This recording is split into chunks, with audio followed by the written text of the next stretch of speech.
La permaculture, la culture de fleurs comestibles et aussi pour faire des jolis bouquets. La culture d'arbres fruitiers sous forme de sion. C'est ce que nous propose aujourd'hui le collectif Graines de Ferme. Graines de Ferme, c'est Thomas pour la permaculture, c'est Amandine pour les fleurs et c'est aussi Théo pour les arbres fruitiers.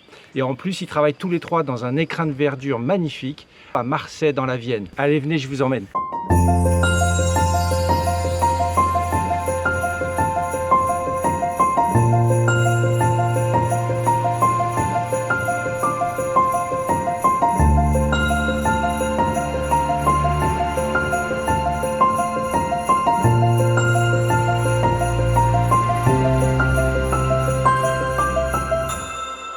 Je crois qu'il y a Thomas qui est dans la serre. Ah voilà Thomas. Salut Thomas. Ça va bien et toi? Très bien.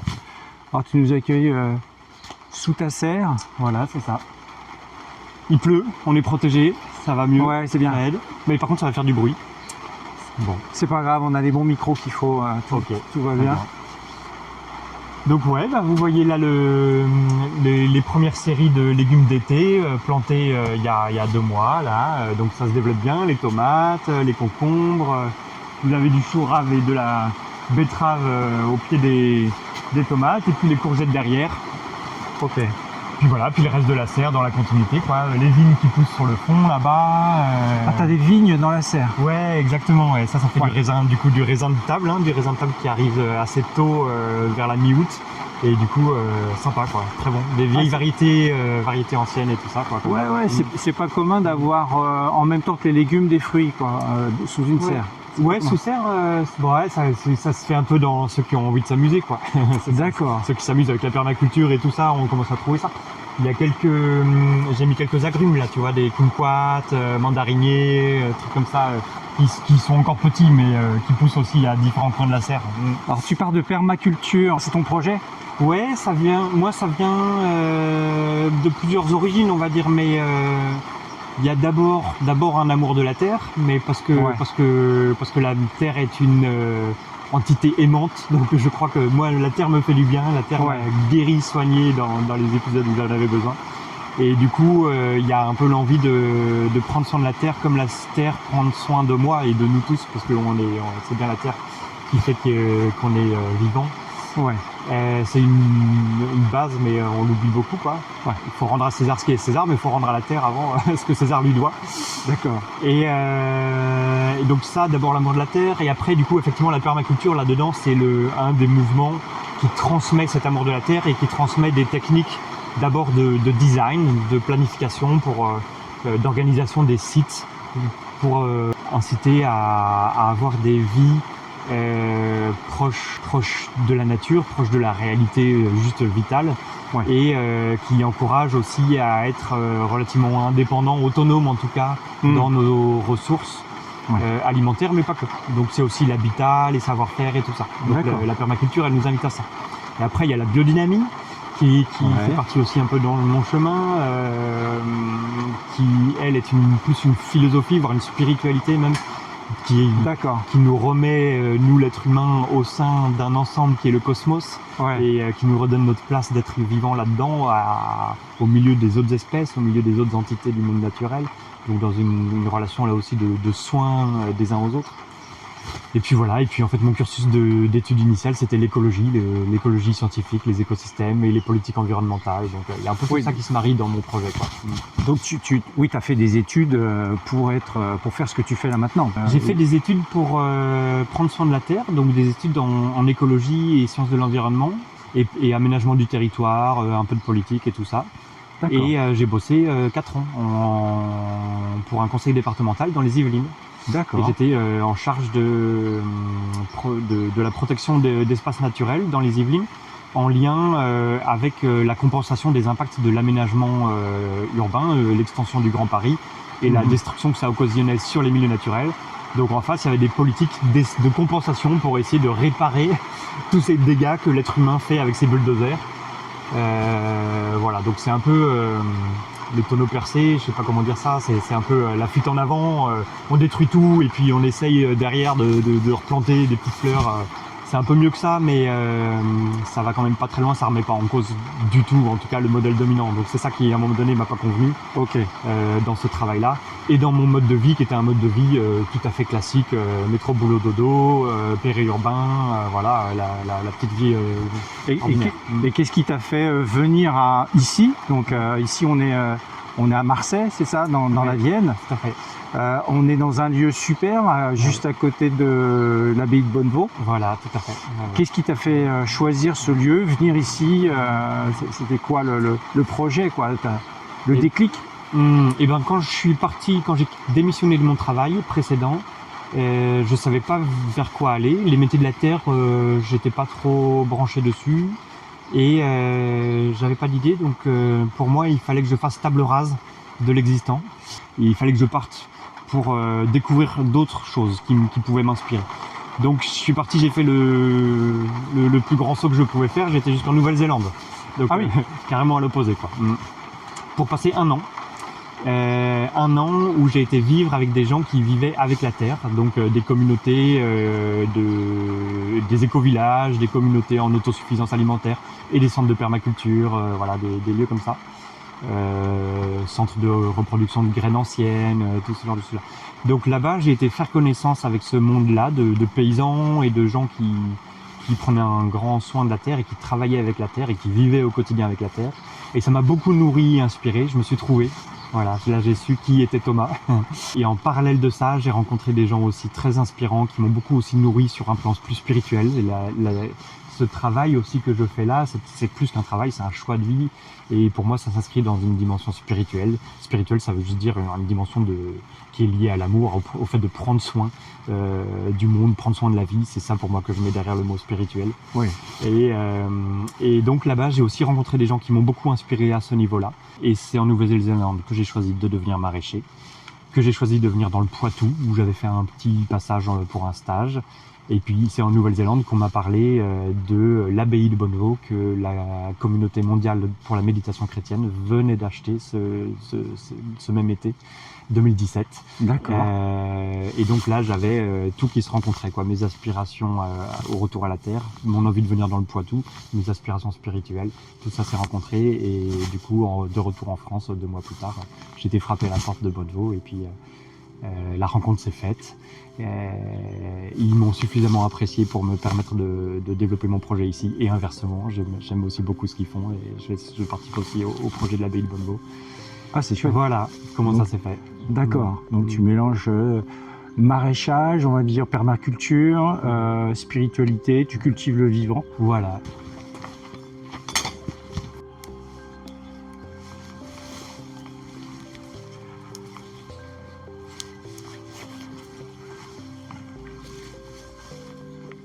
Donc là, on est à l'autre bout de la serre.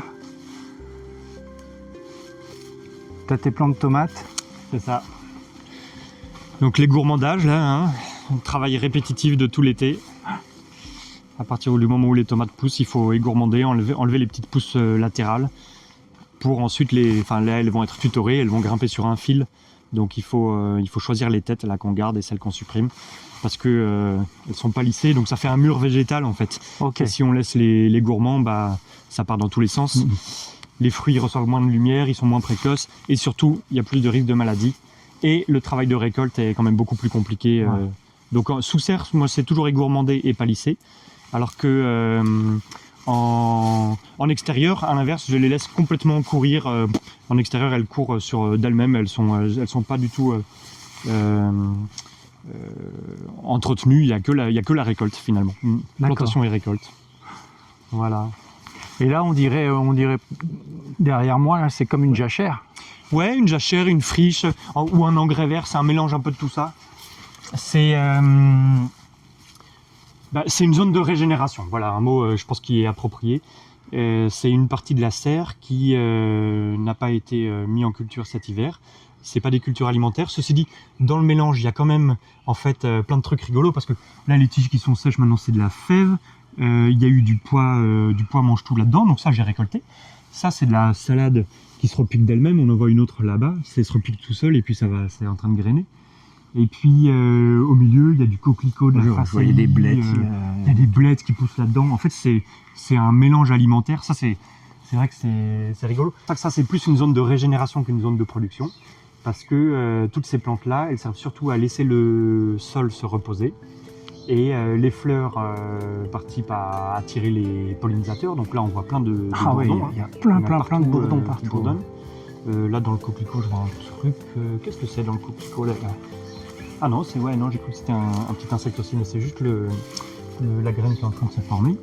Mais là, c'est surtout pour nourrir la terre. Ça, je vais l'écraser, mettre des bâches par-dessus pour éviter que ça se relève et que ça reprenne le dessus. Et en fait, je vais planter ici très prochainement des patates douces qui vont donc en fait se développer pendant que toute cette végétation-là se décompose et se crée de l'humus en fait dans le sol. Ok. Et donc, en parlant de graines, tu as monté un collectif qui s'appelle La Graine de Ferme. Alors, plus précisément, j'ai créé une ferme maraîchère, verger, etc., qui s'appelle La Graine de Ferme. Et tout récemment, on a étendu cette notion-là en l'appelant collectif Graines de Ferme au pluriel. Ouais. Parce que depuis 2-3 ans, il y a Théo sur la ferme qui est installé en pépiniériste. Et depuis cette année, il y a ma compagne Amandine qui développe une activité de fleurs comestibles et fleurs à bouquet. D'accord. Et donc là, on devient un collectif informel parce qu'on n'a pas rassemblé ça dans une structure juridique. On est 3 micro-fermes indépendantes qui cultivons sur le même lieu et on partage l'espace. Et c'est pour ça qu'on utilise le mot collectif. On est un collectif au sens aussi organique du terme que possible. Ok. Là, on a chacun nos domaines de spécialité. Ouais. On est maître chez nous, tout en étant sur le même lieu, à 3 sur le même lieu. Quoi. On est maître que de notre activité, de notre savoir-faire, de nos compétences. Et je ne vais pas dire à Théo comment il doit greffer ses arbres, et lui, il ne me dit pas que je ne suis pas censé faire mes tomates comme ça. Et ça, c'est très bien. Je trouve que c'est important pour un collectif. Chacun son espace. Hein. Chacun son espace. Et en même temps, on n'a que le meilleur de cette dimension collective, qui est cette souplesse d'entraide au quotidien, où on se rend des services. On discute, on se donne des idées, et donc les histoires de tomates ou de pépinières comme ça, on se pose des questions, je vais lui dire pourquoi ceci, pourquoi cela, mais il n'y a pas cette sorte de pression financière derrière, de résultats, de dire mais là tu ne fais pas assez, tu ne travailles pas assez, tu as fait n'importe quoi, tu as gaspillé du matériel, tout ça, on se prend pas la tête. Ça assouplit énormément les relations humaines, et je pense que tu es quelqu'un qui attache une grande importance aux relations humaines et à l'humain en fait. Tout à fait. Ouais. Bah, c'est une des dimensions aussi de la ferme et de la permaculture déjà de base, qui est d'être dans le partage des bénéfices pas au sens purement pécunier, parce qu'on est des activités tellement peu rémunératrices qu'on n'a pas grand chose à partager sur le plan purement monétaire, mais partage de convivialité, partage d'inspiration. Je crois que voilà, ce qu'on est en train de faire aujourd'hui, ça, c'est dans ces moments-là. Ça, c'est du temps que je donne, et comme tu le fais toi aussi, mais justement pour offrir à tout le monde autour, en fait, ceux qui s'intéressent à ce genre de dynamique-là, qui sentent que c'est possible, qui trouvent un peu de ressources dans ces visites de ferme pour avoir l'élan de repartir chez eux, de se dire bah c'est possible, il y en a qui le font. Tout comme moi je l'ai fait parce que j'ai vu qu'il y en a qui le faisaient avant, donc il y a une chaîne de transmission, quoi. Ça c'est important. Et après, donc tu as commencé ici, tu disais, tu es arrivé ici en 2017 ? Oui, 2017 j'étais en Nouvelle-Zélande, j'entendais parler du lieu. Et 2018, je suis arrivé ici en mars 2018, et en fin octobre 2018, je commençais mes premières plantations d'ail. D'ail. Si tu regardes un petit peu en arrière, là, qu'est-ce que tu pourrais te dire sur ton parcours de 2018 à maintenant, comment tu te sens ? Bah, je me sens vraiment fier, et je crois que c'est bon de savoir être en lien avec cette sensation-là aussi, parce qu'elle donne de l'énergie, sans en faire pour autant de la bravade ou je sais pas quoi, mais fier quand même de ce qui est là, parce que je viens pas des métiers de la terre, j'étais pas manuel, et donc j'étais animé que par mon amour de la terre, et l'amour donne des ailes.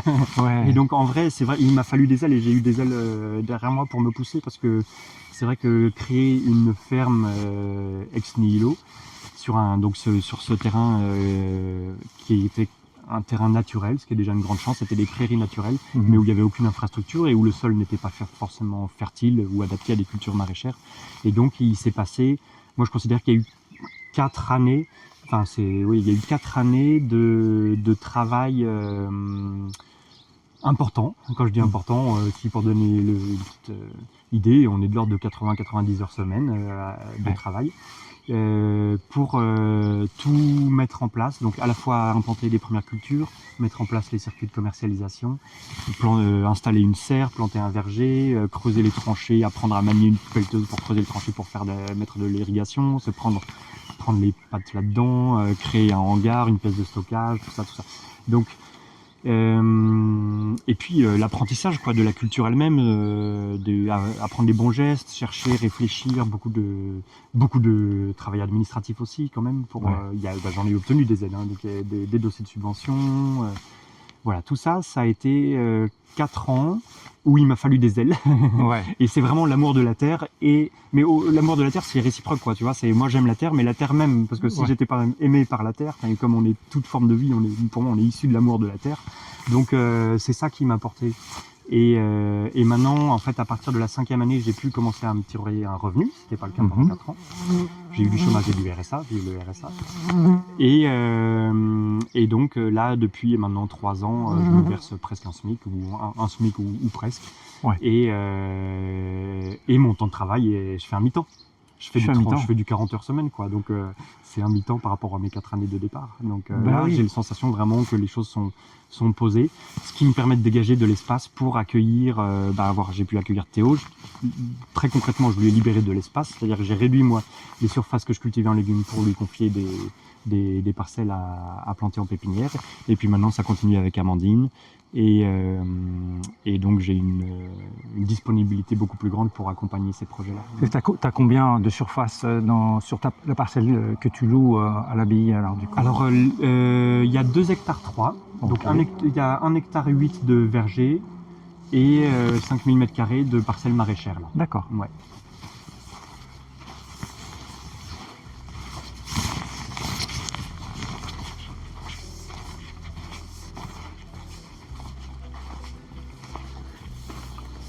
Le voilà.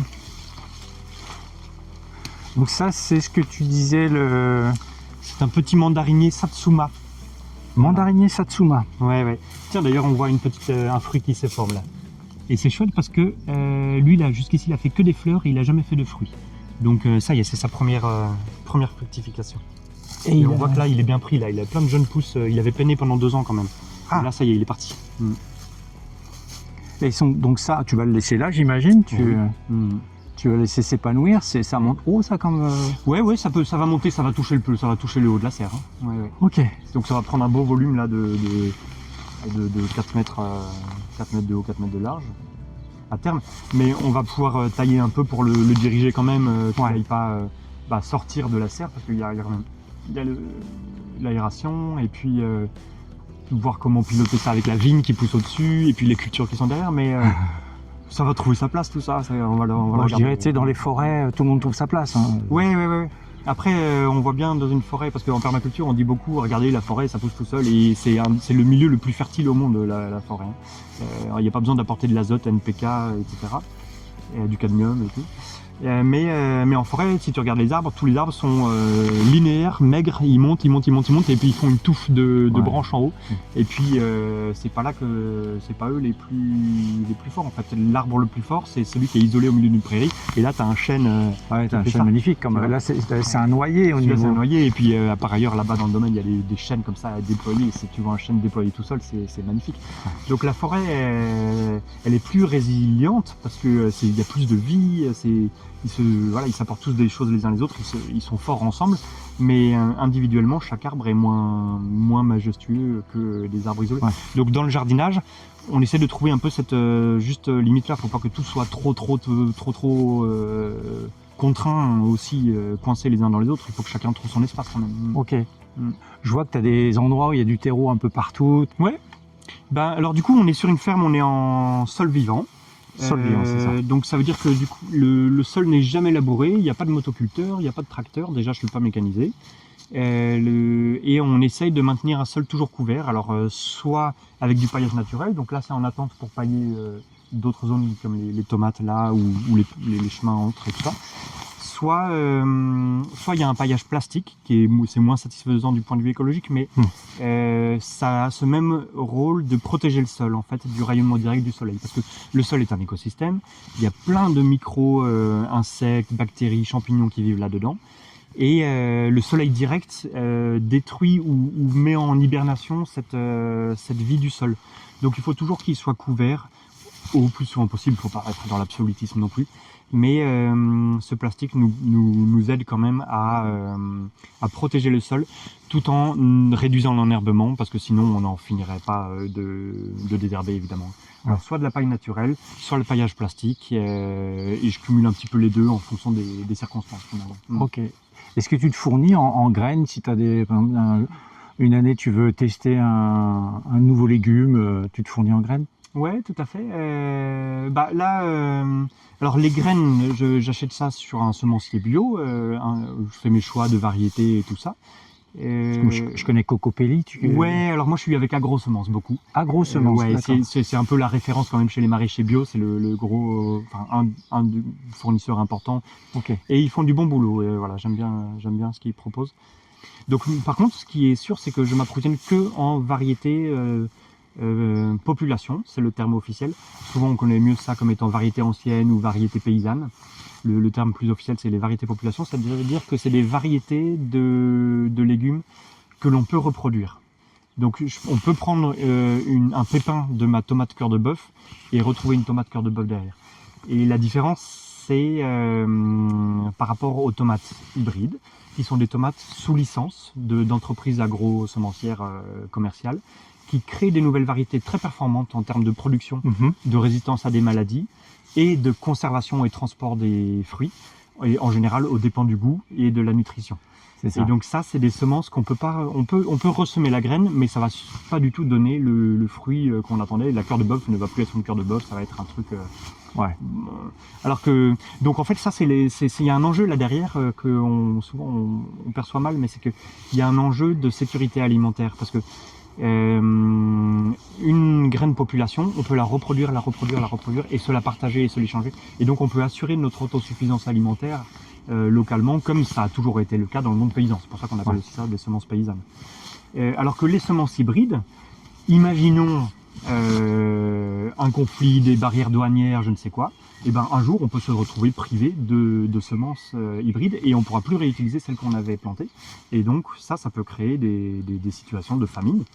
Très clairement, comme c'est le cas pour les OGM, on a beaucoup parlé des OGM, mais en fait la semence hybride en tant que telle est déjà un problème de sécurité alimentaire. Ouais. Donc moi j'ai fait le choix d'abord parce que y a la dimension nutritive et gustative des légumes anciens, mais c'est aussi une question un peu militante de choisir que des variétés population. Même si c'est un peu moins de production, c'est des légumes un peu plus variables en forme, en couleur et tout ça.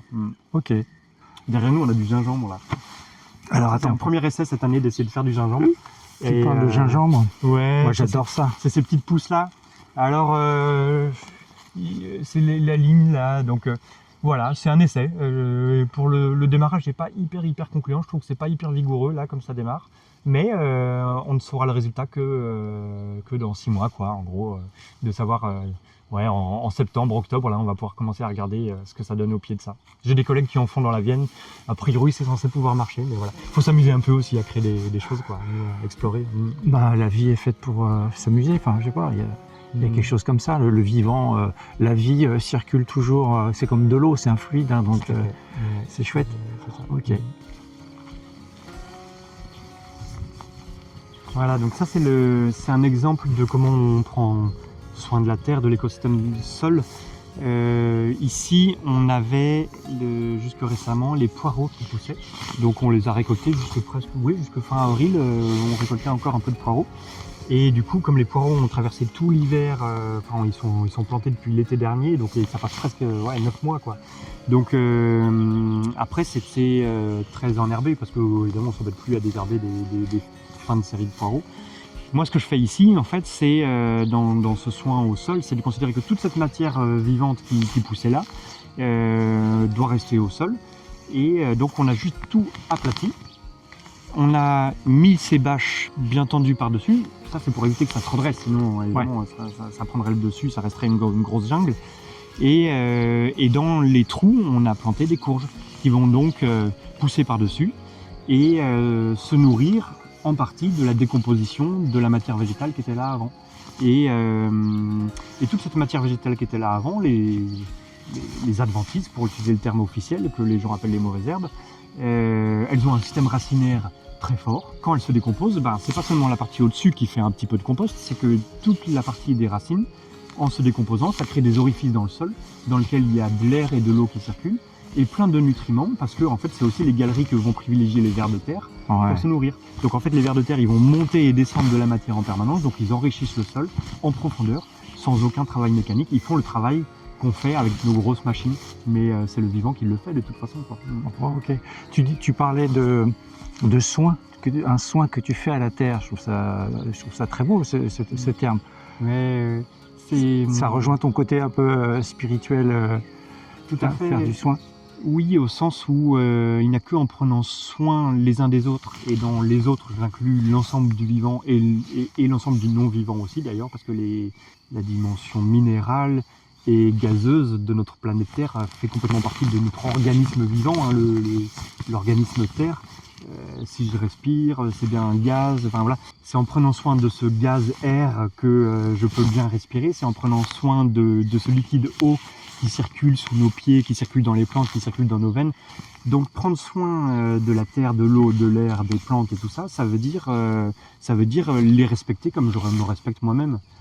Dans le fait de prendre soin de la terre, il y a le fait de nourrir la relation, comme je nourris la relation avec d'autres êtres humains. Donc nourrir la relation dans un couple, dans une amitié ou avec un voisinage, c'est de temps en temps dire un petit mot, comment tu vas, salut, c'est quoi tes problèmes aujourd'hui, est-ce que je peux te filer un coup de main, et tout ça.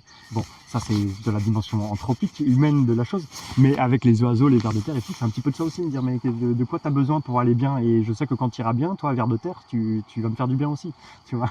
Voilà, donc on est comme je vais être un peu bisounours, je suis de plus en plus bisounours, mais on est quand même une grande famille de copains. Mais non, mais ça fait beaucoup de bien, parce qu'avec tout ce qui se passe en ce moment, si on n'entretient pas justement cette relation avec l'humain et le vivant, où est-ce qu'on va, quoi? On va pas devenir des objets, comme il y en a certains qui le souhaitent. Donc, voilà. Bon, chouette. On va aller voir les fleurs. Allez, je vous amène vers Amandine. Allez, on y va.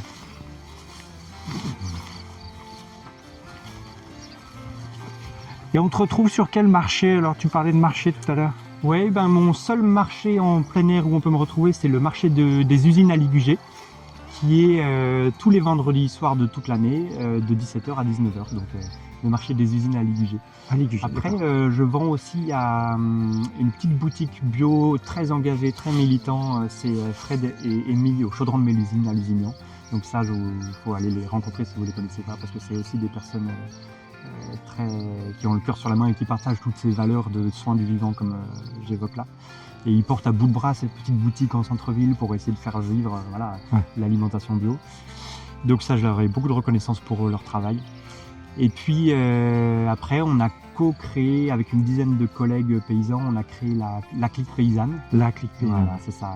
Il existe plusieurs structures comme ça, c'est des systèmes de vente directe en passant par une vitrine internet. Oui. Les consommateurs, les clients choisissent leurs produits, comme dans une épicerie, comme dans un magasin. Ils les choisissent sur le site internet et ils viennent chercher leurs commandes dans un des points de dépôt autour de Poitiers. Là-dedans, on a une gamme alimentaire très large, viande, fromage, légumes et tout, et du pain, etc. Et des compléments alimentaires, des tisanes, enfin vraiment on a plein de choses chouettes, du miel, voilà. Et tout ça est que bio et que local. Donc on coche toutes les cases là-dedans normalement de la bonne alimentation, quoi. Donc la clique paysanne, et je connaissais, parce que quand on a fait l'interview de la petite sauvette, c'est le clique paysan. Voilà. Donc c'est la partie sud et la partie nord en fait de... Oui, ou plus, le clique paysan on va dire plutôt ouest, nous un peu sud. Et en fait, il s'est créé ensuite, on est des petites sœurs aussi, ou des cousins les uns des autres. Il s'est créé encore après nous le déclic paysan dans le Châtel-Rodet là-haut. D'accord. Voilà. En fait, c'est des petites structures, des petits groupes de paysans comme ça, et on s'est refilé un peu le tuyau. Plutôt que de grossir, faire une grosse boutique, c'est plein de petites boutiques territoriales localisées. Voilà. C'est bien, ça reste local et non, c'est bien. Allez voir les fleurs. Hop, je leur fonce dedans.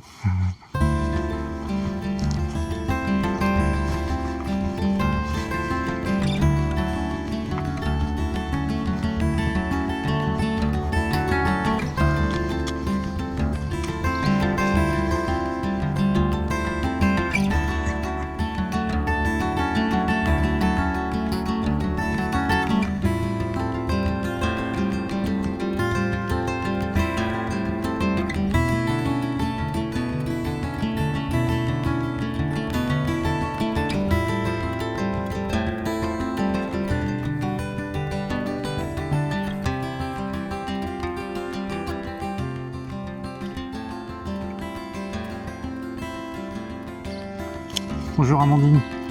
Salut Fabrice. Te voilà dans les fleurs. Eh oui, regarde-moi ça comme c'est joli.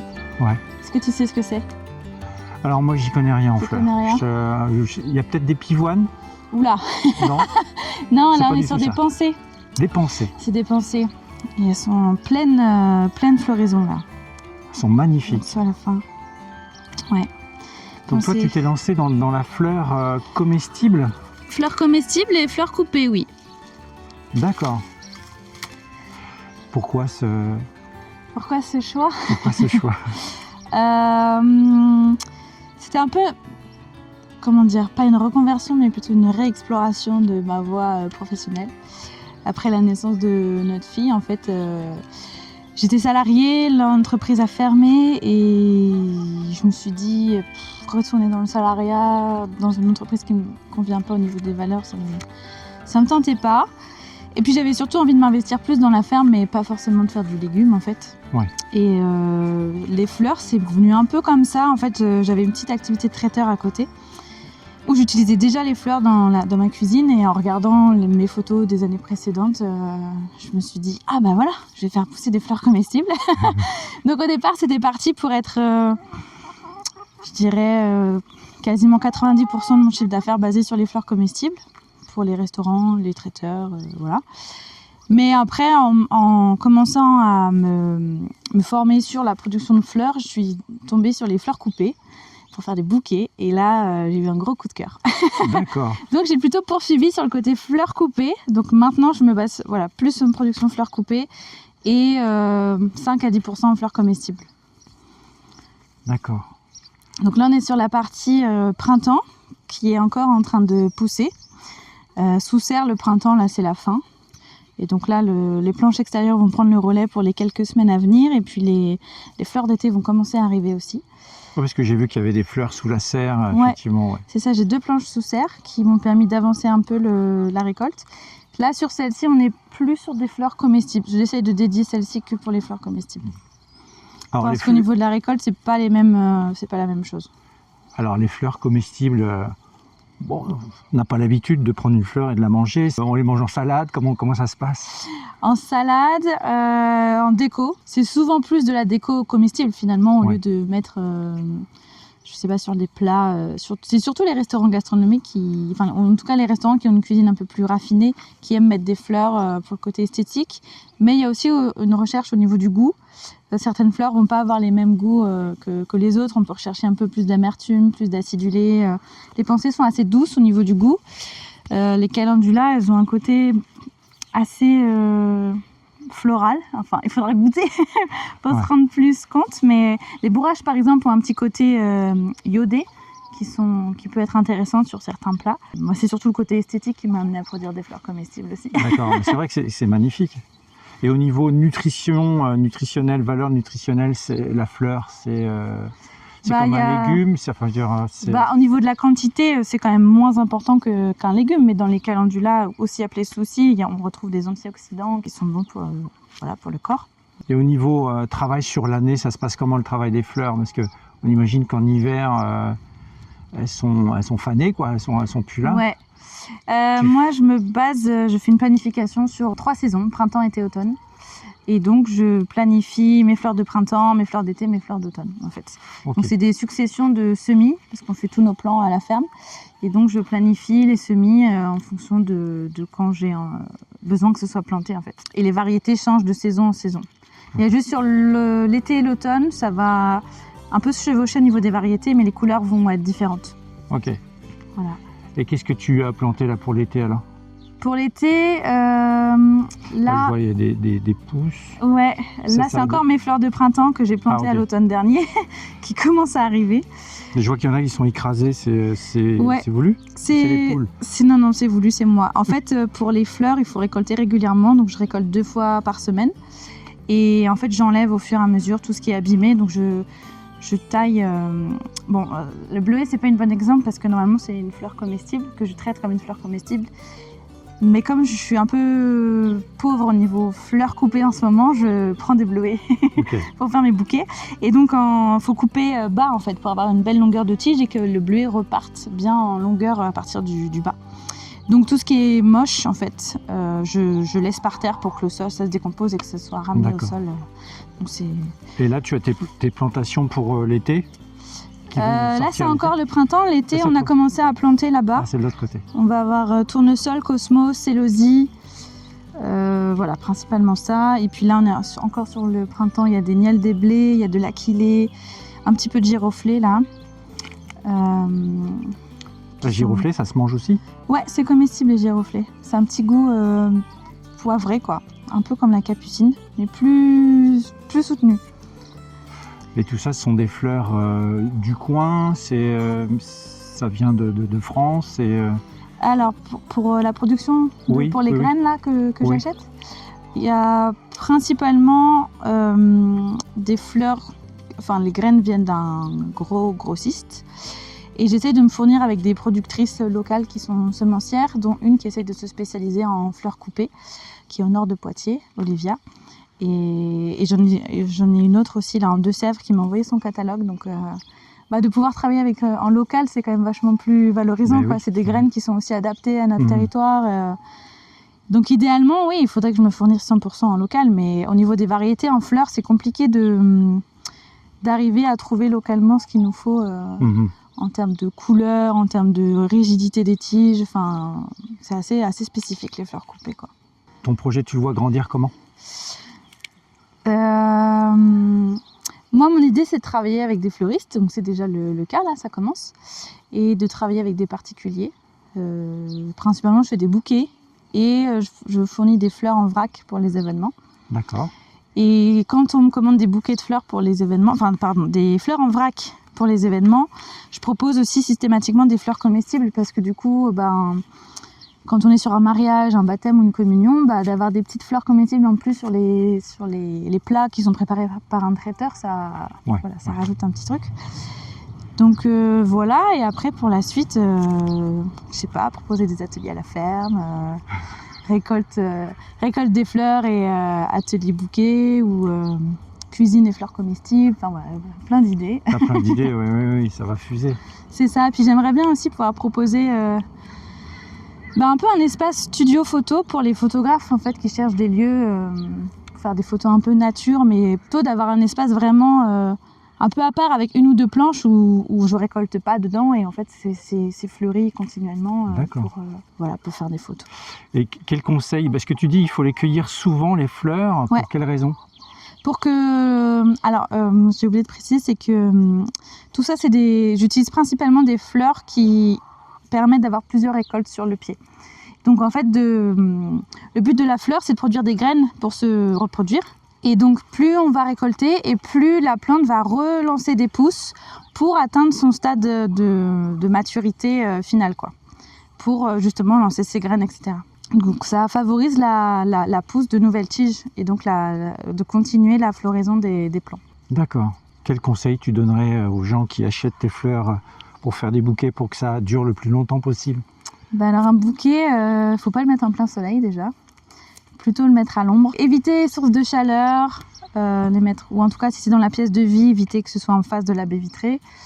Changer l'eau régulièrement, au moins tous les 2 jours. Recouper les tiges. Alors moi je le fais avec un ciseau, mais quand on est à la maison, on le fait. On a toujours un ciseau dans le tiroir, mais il vaut mieux le faire avec un sécateur, ça fait des coupes plus propres. Ouais. Et puis sortez vos bouquets la nuit, de le mettre sur un balcon, enfin une pièce couverte quand même s'il pleut, en cas de pluie, mais d'avoir un peu la fraîcheur de la nuit, le côté rosé, ça va aider les bouquets à se maintenir plus longtemps. D'accord. Ouais, c'est vrai qu'on n'a pas l'habitude de sortir les bouquets. Ça demande un peu d'entretien pour garder son bouquet longtemps, mais ça vaut le coup. Ouais. Et dans cette première année de culture, de fleurs, tu te sens comment? C'est quand même très stressant. C'est un peu les montagnes russes. C'est vraiment... Un jour, ça va très bien.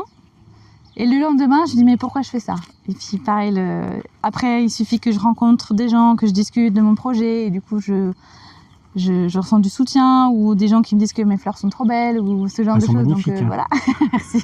Ça m'encourage. Et puis le lendemain, je sais pas, je suis en train d'essayer de poster un post sur les réseaux sociaux ou de chercher, faire mes factures, de chercher comment je vais vendre mes fleurs. Et je suis là, mais c'est trop dur. En fait, c'est tout le côté administratif qui coupe un peu la beauté du de ton travail. C'est ça. Enfin oui, de passer du temps sur l'ordi, de se vendre, de faire les factures, les choses nécessaires pour qu'il y ait une base de sécurité quoi, sur l'entreprise. En fait, quand on est producteur, on n'est pas que producteur, en fait, on est chef d'entreprise et donc il y a la partie production, mais il y a toute la partie à côté qui est nécessaire pour que ça roule quoi. Bah oui, c'est le cercle en fait. L'administratif, ça représente bien 50% du temps, je pense. Ouais, facilement. Ah oui, quand même. Ouais. Ouais, et du coup, c'est très saisonnier aussi. Donc là, on est vraiment dans une phase intense là, d'avril à octobre à peu près. Et après, ça se calme. Donc on est vraiment avec les saisons. Mais des fois, c'est un peu dur de se dire « Ah oui, il va falloir être à fond là, pendant 6 mois. » Et puis après, on sait que ça va se calmer. Mais ouais. Ok. Ah bah, on viendra suivre l'évolution. Bah ouais, carrément. C'est vraiment chouette. Est-ce que tu as l'intention de changer de variété ou de toujours rester plus ou moins dans les mêmes variétés au fil des saisons, au fil des années? Je vais toujours garder au moins 1 ou 2 variétés de l'année précédente que je maîtrise et que au niveau de la production. Par exemple, les mufliers, j'en referai, là ils sont minuscules, mais c'est des grandes tiges avec des petites grappes aussi appelées gueule de loup et dans les bouquets c'est super. Les œillets aussi, et puis après changer, rajouter 1 ou 2, d'avoir 5 grosses variétés par saison, qui sont un peu mes variétés phares, on va dire, et d'avoir peut-être l'équivalent 5 autres un peu différentes en plus petite quantité pour amener un peu de diversité. Donc l'année prochaine, je vais planter des pivoines, mais ça va mettre 3 ans à arriver en production. Il y a une grosse demande sur les dahlias. Tu me fais goûter une fleur? Ouais, carrément. Tu veux laquelle? Celle qui a le plus de goût. Allez, oh là, moi je sais pas. Moi c'est mes préférées celles-ci parce que j'adore leur couleur. Je trouve qu'elles sont trop belles. Allons-y pour celle-ci. Tiens. Elle s'appelle comment? C'est une pensée.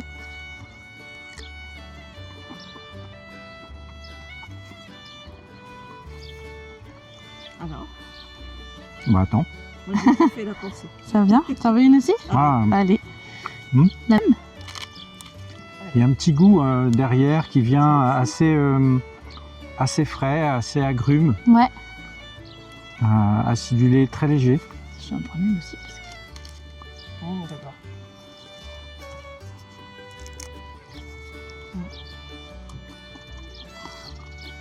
Ouais. Moi, un petit côté même iodé, hein, finalement. Enfin, mais ça arrive citron, ça arrive. Oui, un citron très léger, citron vert même, mais ça arrive derrière. Ouais, sur la fin. Moi, j'ai l'amande. Ah oui, ouais, je vois ce que tu veux dire, ouais. Et donc, on te retrouve sur les marchés, où est-ce qu'on peut venir acheter? Non, je fais pas de marché, ou très rarement, exceptionnellement. Les fleurs comestibles, j'ai des demandes rien à Vivonne.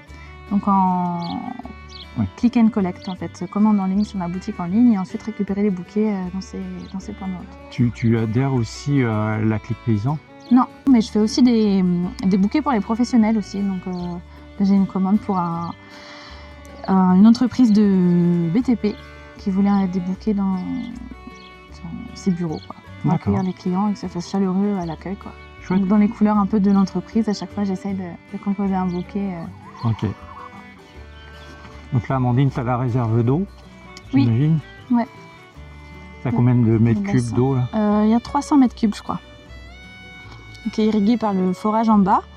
Et l'eau est pompée et elle est remise à température ici pour pas que ça fasse de stress thermique pour les plantes. D'accord. Parce qu'en bas, tu as une rivière. Il y a une nappe. Il y a une nappe. Il y a une nappe et il y a une pompe qui vient remonter l'eau jusqu'ici. Et ça permet aussi le bassin de récupérer les eaux de pluie de la serre. Puis là, il y a des massettes qui se sont mises spontanément dans le fossé. En fait, il y a une espèce de fossé là sur l'avant qui permet d'ajouter un peu de biodiversité aussi. Ouais, on a planté des saules. Il y a plein de grenouilles. Ça crée un autre écosystème aussi au sein de la ferme d'avoir le bassin. Et là, tu nous emmènes où? Là, je vous emmène au niveau du hangar, dans une partie où je stocke mes fleurs avant qu'elles soient livrées. Ok.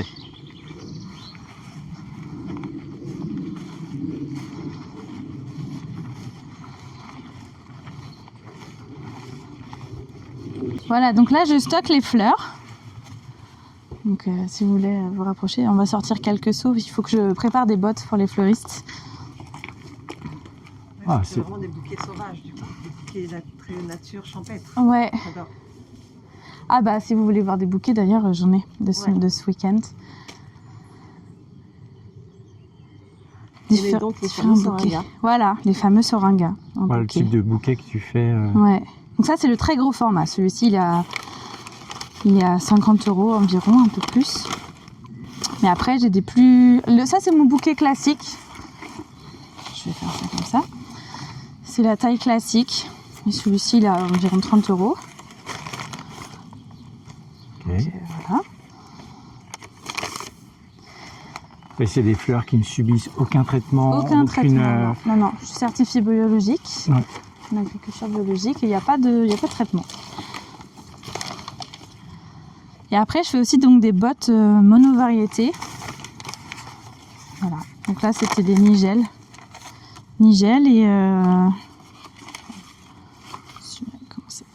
Et bleuets. Donc, oui, tu vois, j'aurais tout mélangé, j'aurais tout dit bleuet en fait. Ça, c'est de la nigelle. Ça, c'est des nigelles, ouais. Ouais, c'est très très beau. Hein. Regarde de près, là. C'est très complexe comme fleur.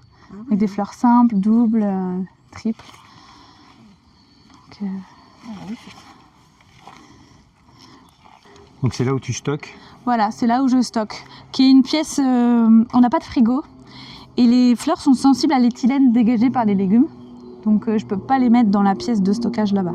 Après, pour un temps assez court, sur l'été, quand vraiment il fait chaud, je peux me permettre. Mais bon, là, il fait encore assez frais la nuit, en journée.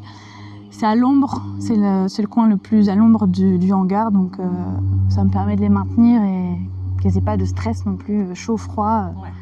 Ouais. Et donc pour une première année, pour l'instant, t'en es qu'au début de l'année finalement. Oui, tout à fait. Ouais. Tu...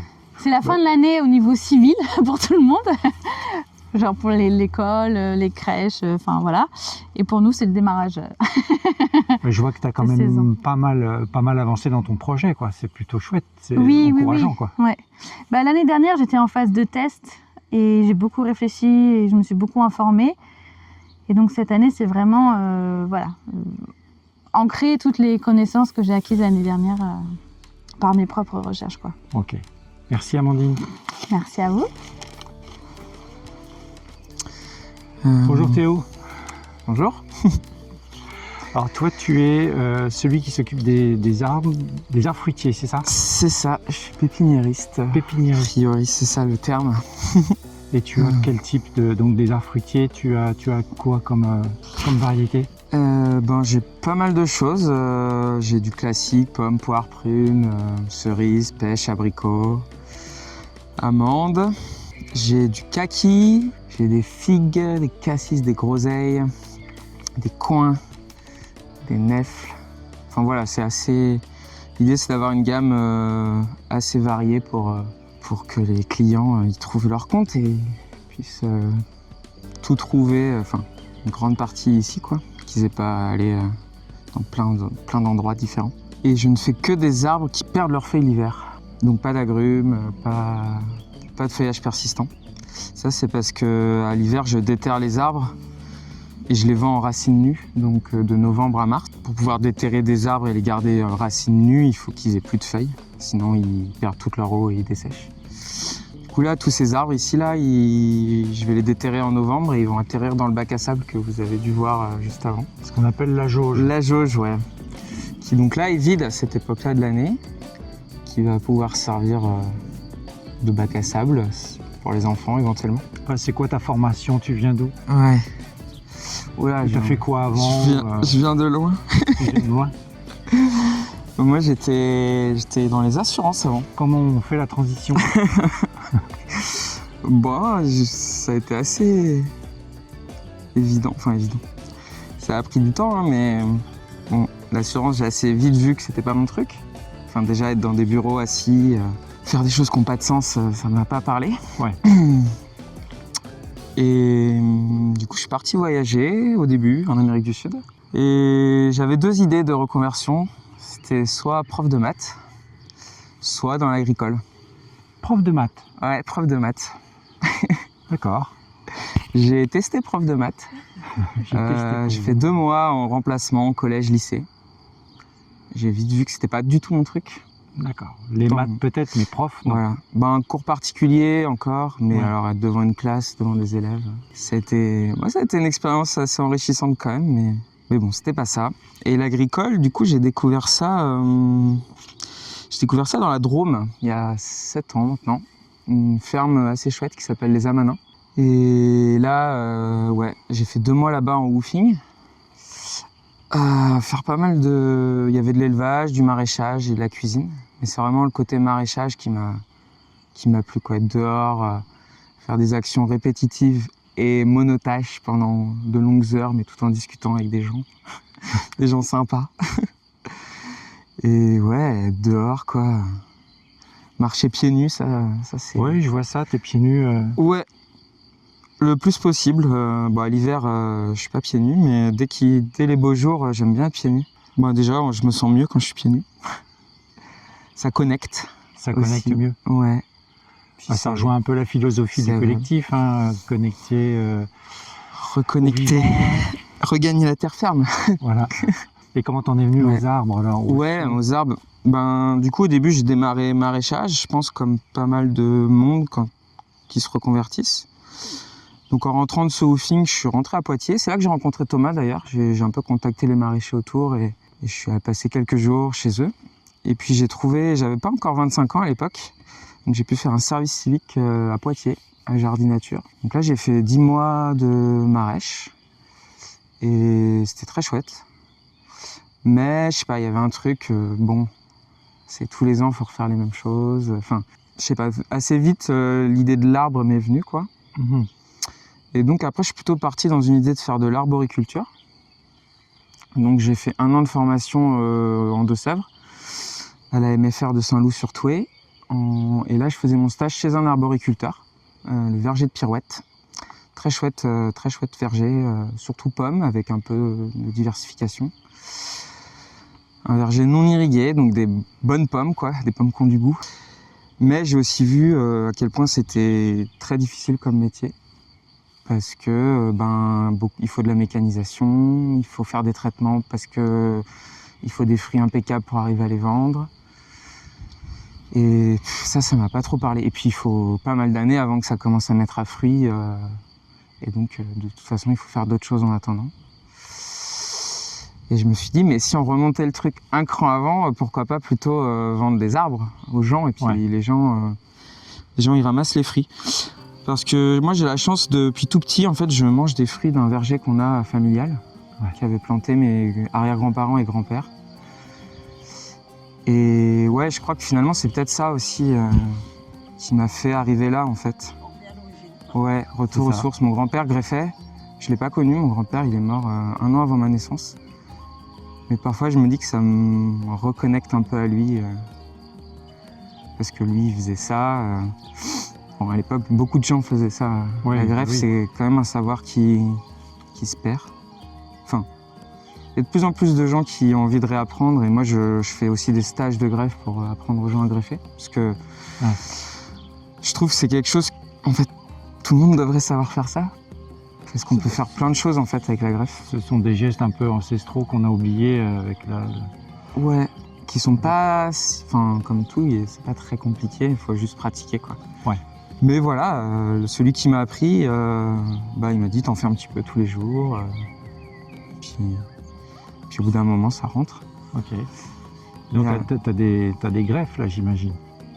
Là, il y a pas mal de greffes. Il y a pas loin de 1500 arbres ici. Parce que sur une ligne, chaque ligne c'est 100 arbres. D'accord. Ouais. Qui sont tous les 20 cm les arbres. Ça, c'est des arbres que j'ai plantés en janvier de l'année dernière, donc janvier 2025. Ces arbres, ils ont poussé toute l'année dernière et au mois d'août, je suis venu les greffer. Donc je suis venu insérer un petit bourgeon. En fait dans le tronc.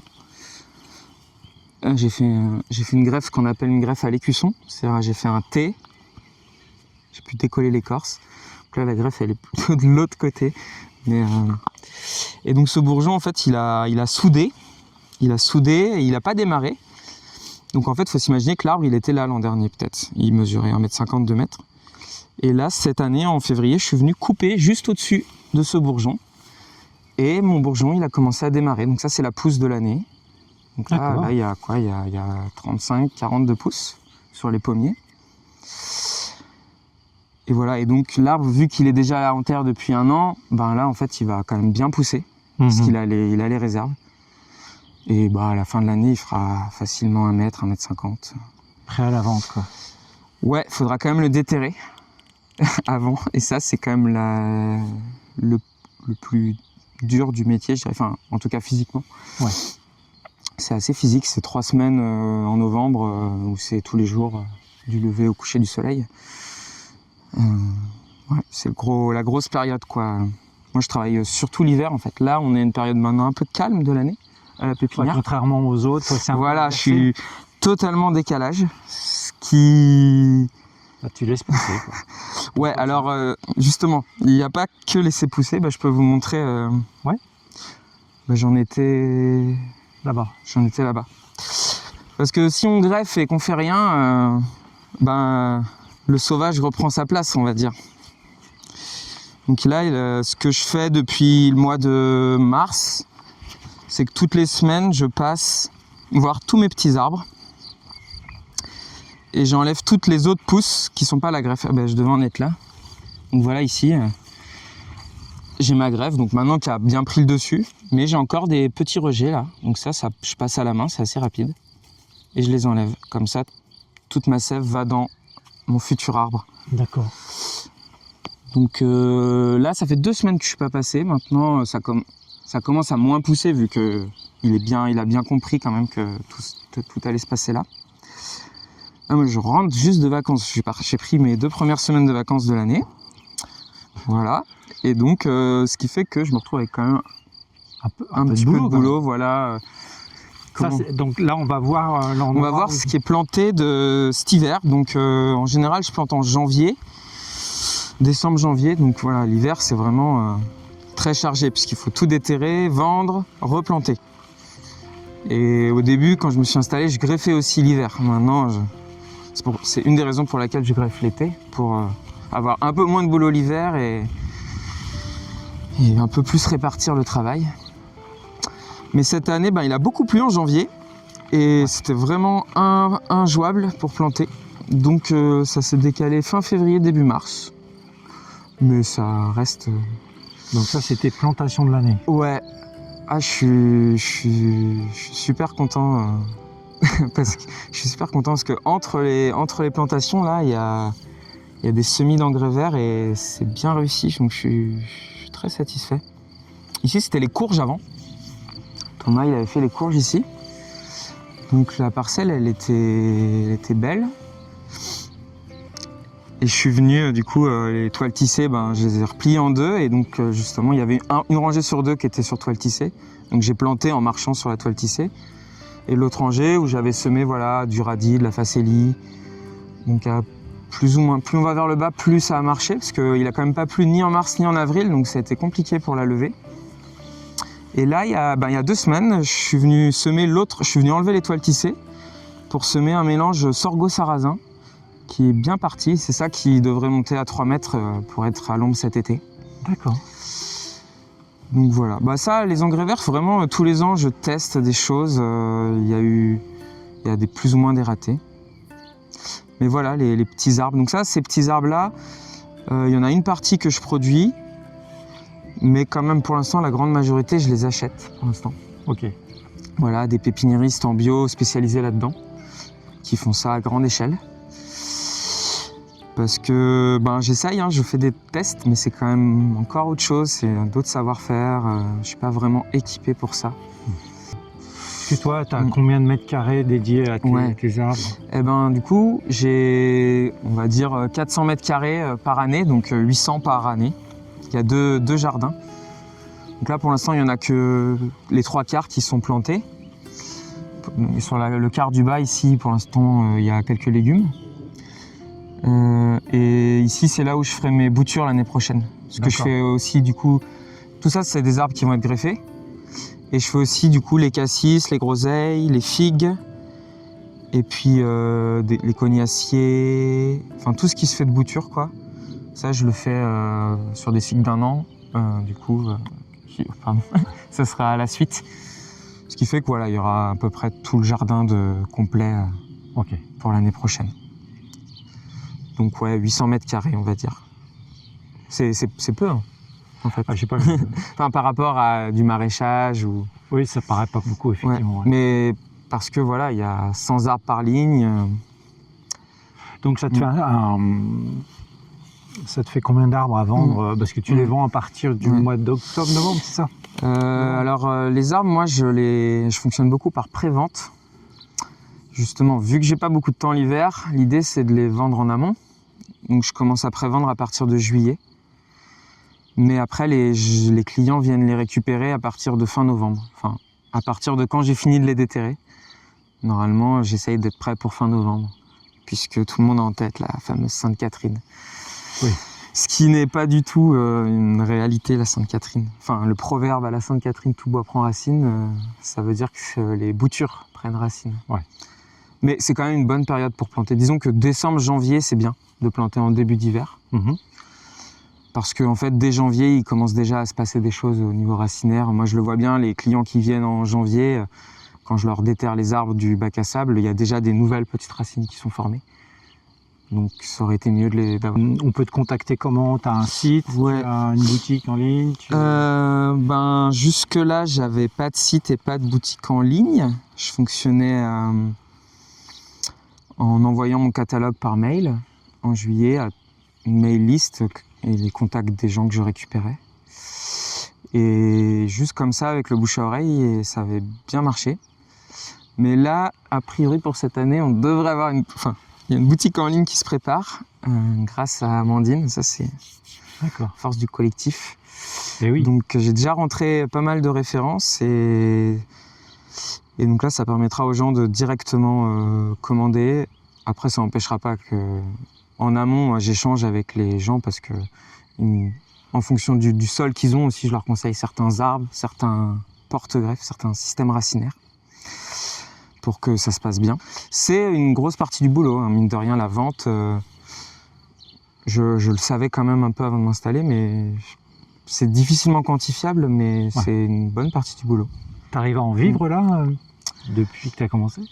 Ouais, depuis l'an dernier, je me sors un salaire qui me convient, qui n'est pas énorme. Je sais pas si vous voulez le savoir. Moi, c'est comme tu veux. Hein. Ouais, je me sors, on va dire, autour de 1 000 € par mois. Et là, on voit des greffes sauvages. Et en fait, greffes sauvages. Ouais. C'est-à-dire que là, ici, c'était un prunelier. Là, on voit derrière, il y a un bosquet de prunelier. Donc, c'est un arbre qui n'a jamais été semé, jamais planté, jamais arrosé. Et la seule chose que je suis venu faire ici, c'est une greffe d'une variété de prunes. Donc ça, c'est en plus une... Je suis très content d'avoir réussi cette greffe. Parce que je peux rater des greffes, ça m'arrive, même souvent. Tout le monde. Et ça, c'est chouette de rater et d'apprendre par l'erreur. Et ça, c'est du coup, j'ai greffé une prune, c'est une grosse prune qui va arriver fin juin. Et bref, l'intérêt d'avoir fait ça, c'est que du coup, l'arbre, il a déjà quelques années. Et donc, les fruits vont arriver assez vite, en fait. Et puis il était déjà là, donc s'il a poussé là, c'est qu'il est parfaitement adapté. Et en fait, l'année d'après, on a des fruits, quoi. Ah oui. Ouais, c'est ça. Et puis se servir du sauvage pour greffer et aller plus vite, récolter plus vite. Ouais, et surtout pas s'embêter à planter un arbre, à l'arroser. Voilà. Bon après, il faut aussi, il faut réussir la greffe. Ouais. Donc c'est pour ça que je fais des stages de greffe. Et là, vous voyez, il y a des poiriers sur aubépine aussi. On peut greffer l'aubépine.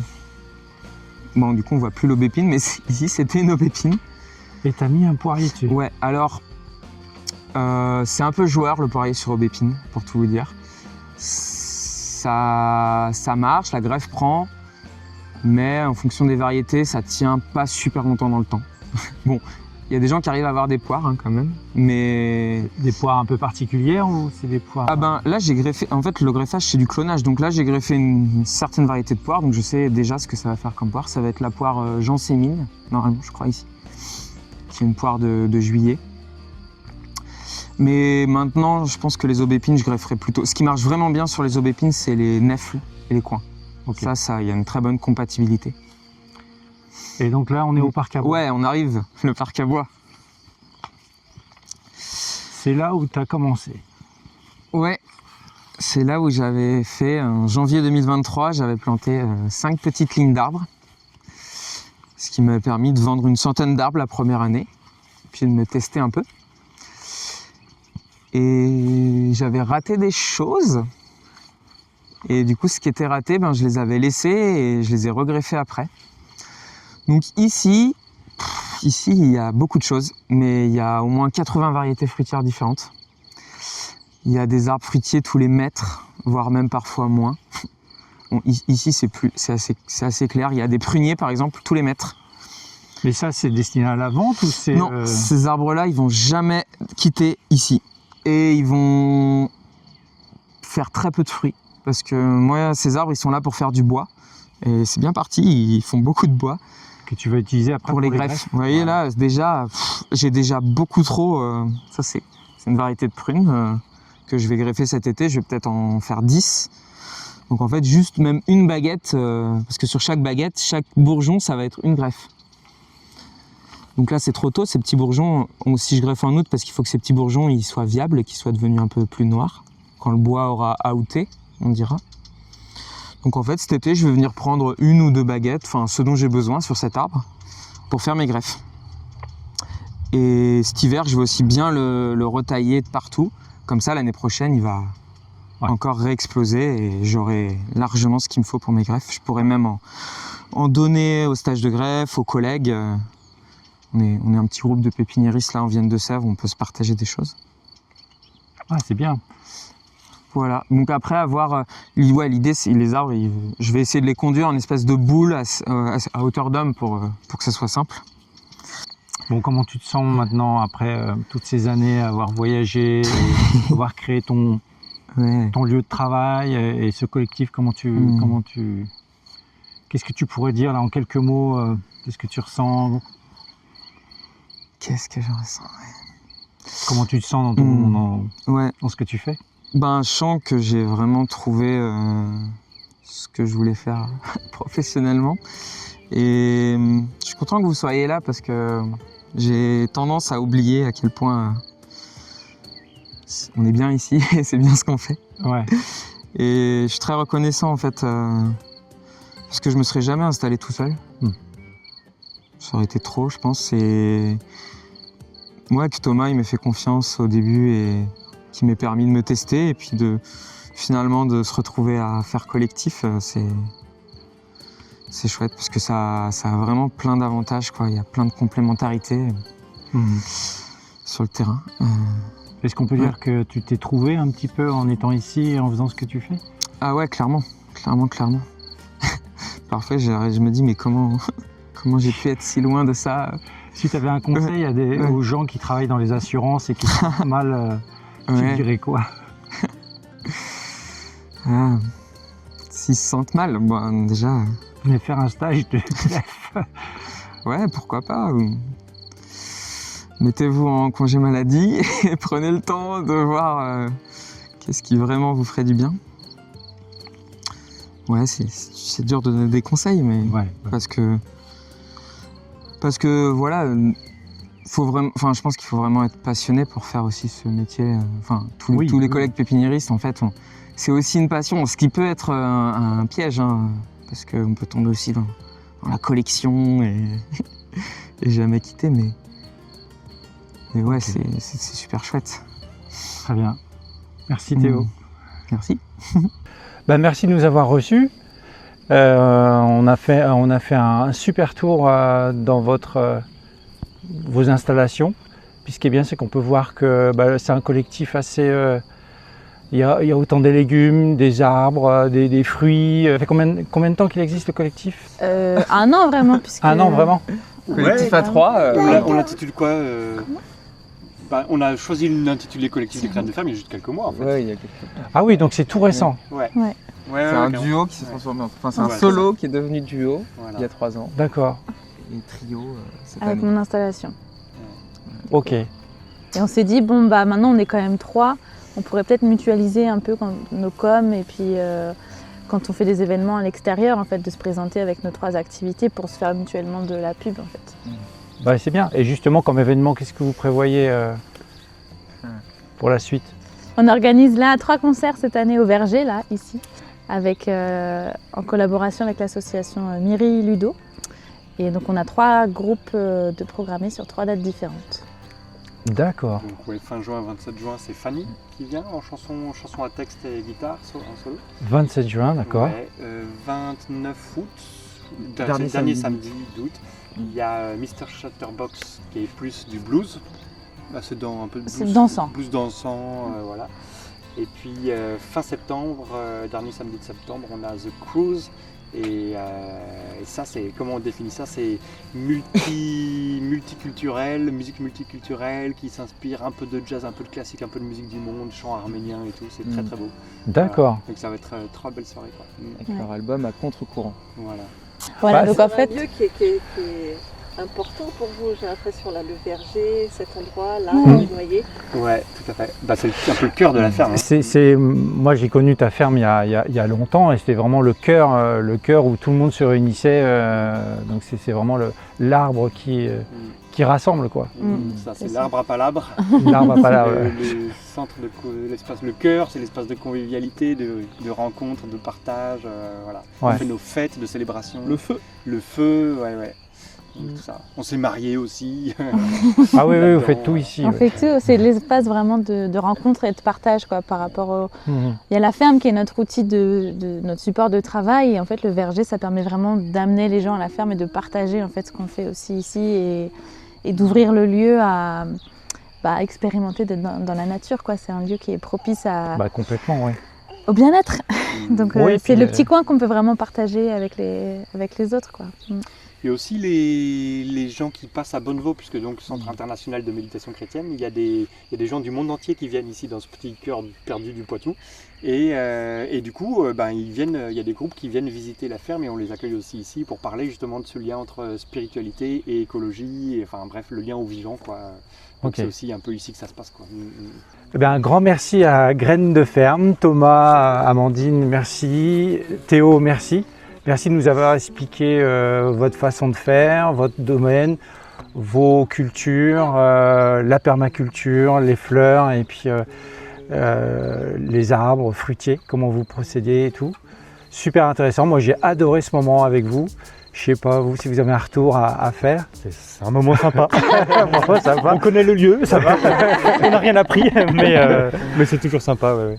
Hâte de venir cet été pour les concerts, donc 27 juin, dernier samedi d'août et puis Dernier samedi de septembre. dernier samedi de septembre, voilà, pour ceux qui veulent venir.